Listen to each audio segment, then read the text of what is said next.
Hey guys, and welcome back to my channel. So today we are doing a book review on Forgotten Ghost by Cass K. If you've been on my channel recently, I've actually spoken about Cass K quite a lot, and the beginning of this series, which is called Legacy Witches. It was a novel I received in a Twisted Retreat book last year. Got it, kind of thought it was going to be like more YA, but read it because it was very, very witchy. I've compared it to The Chilling Adventures of Sabrina quite often, and I really enjoyed it. So I saw that there was a sequel, and I wanted to pick it up because I was just so thrilled with the characters and the premise of the story, and I wanted to keep it going. So I'm going to read the back of the book. There shouldn't be too many spoilers on the back of this, but just be aware that this is book 2 in a series, so just so you have that in the back of your mind while I'm going through this. You can also skip ahead. I'm going to try and keep this as spoiler-free as possible to both the first book as well as the second book, just because I want to talk about the series in general, and there's not too much from the first book that I need to spoil in order to talk about the second book. So it says, Fiona has finally stopped running from her legacy, but she refuses to be a part of Salem's daily drama.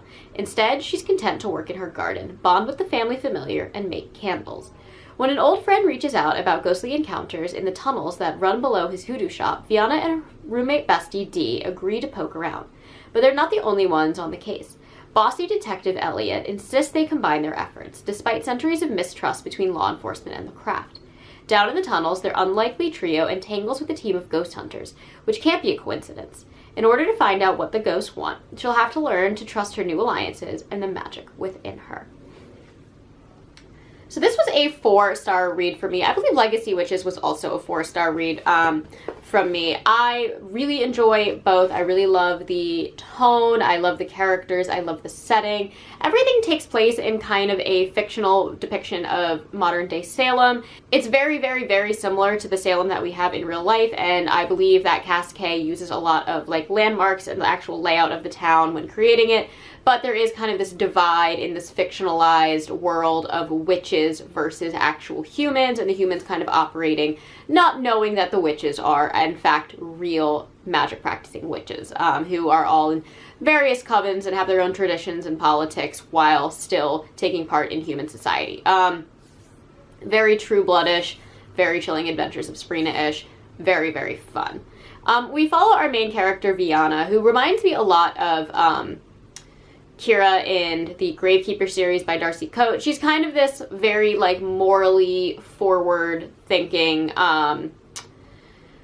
main character. There's not much about her that I find intriguing other than the fact that she is kind of the catalyst for our story. What makes this story so interesting to me are our side characters and the actual world in which the story is taking place.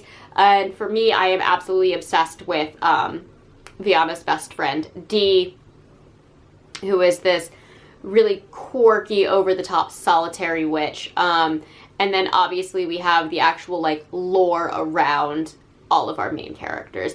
This book to me kind of continues where book 1 left off.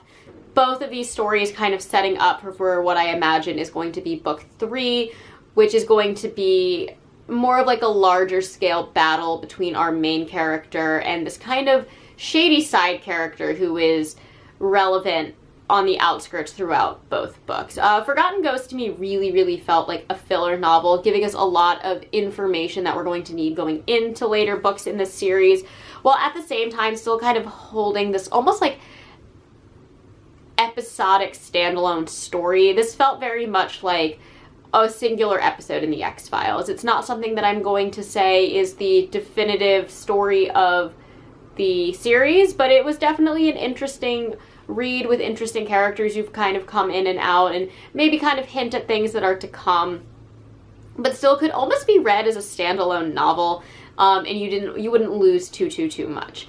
And that's my biggest complaint with the story. It did feel kind of like filler. Just kind of like a one-off episode in a TV series that's kind of like biding its time before it sets up for something much larger.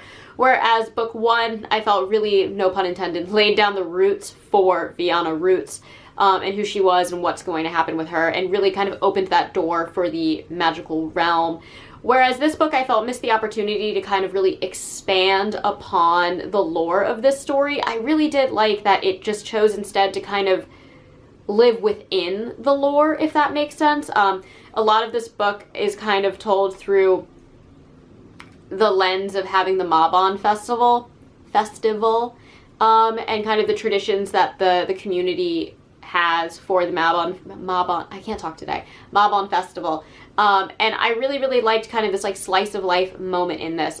Obviously there is like your cliche bad guy, and there is a climax, and there is a problem that must be solved, and we have Viana and Detective Elliot and Dee kind of working together to overcome this. As in any like kind of X-Files episode, you have the monster or the bad guy, and you have the solution to get there, and then you take off and action ensues. That was this kind of book. It was a very, very fun, simple, fast, easy read, and I didn't really want to put it down.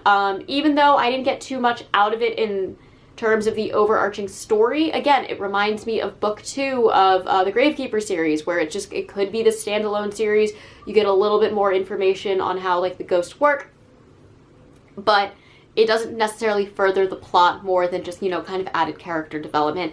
And as somebody who doesn't love series, I didn't mind that. I didn't mind not getting all of the answers, because again, these characters are just so fun to be with. And I keep referring to the series as the Chilling Adventures of Sabrina, and I really do feel like that when I'm with these characters. I love the world, and I love how the covens operate, and I love the different politics between the covens, and I love the politics from book 1 and how they carry over into book 2 and are kind of allowing different characters to operate in new ways because they have to come to terms with actions that happened previously. And obviously it is setting up for a large battle that's probably going to appear in books 3 or 4.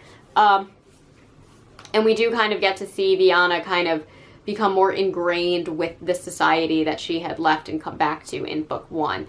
But at the end of the day, it really is just a very fun, whimsical, witchy read. If you want the autumnal vibes, if you want kind of that, again, CW adjacent, but still having a lot of adult topics vibes, like, it's like witchy Gossip Girl almost. And there's drama, there's like teen angsty drama for these like young adult characters. And I just really have fun with this book. This series is definitely a great palate cleanser book for me. I'm reading These Things Linger right now, which I'm like 60 pages in, and it's very, very, very heavy. And I'm going to be reading Sugarcane, I think, right afterwards, which I also know is going to be very, very, very heavy. So I'm really happy to have a book like this that is just kind of fun, whimsical, simple, but still witchy and spooky and dark, as kind of a palate cleanser in between. This is what the kid in me who used to watch Halloween Town religiously and Hocus Pocus needs. I need some kind of fun, campy, dark, witchcrafty vibes. And as somebody who loves Salem and goes to Salem quite often, I really like seeing somebody actually writing about Salem and being able to read it knowing that town and seeing that this author also knows that town. And I can really just see Essex Street, and I can see the Salem Commons, and I can see the wharf and the beach, and it makes sense. And she's doing such a good job of laying out the groundwork for that town and keeping the essence of that town while still incorporating it into this fictionalized world, and I really, really love that. So if you were looking for something fun, lighthearted, but still spooky and dark, I would go for the Legacy Witch series. Again, they're very short, they're very simple, and I don't love series, but I just feel compelled to keep reading these because they are fun and they work very well as a great palate cleanser when you've read something a little bit too heavy recently. Anyways, that is all that I have for you guys today. As always, I try to post every Monday and Thursday, sometimes on Saturdays.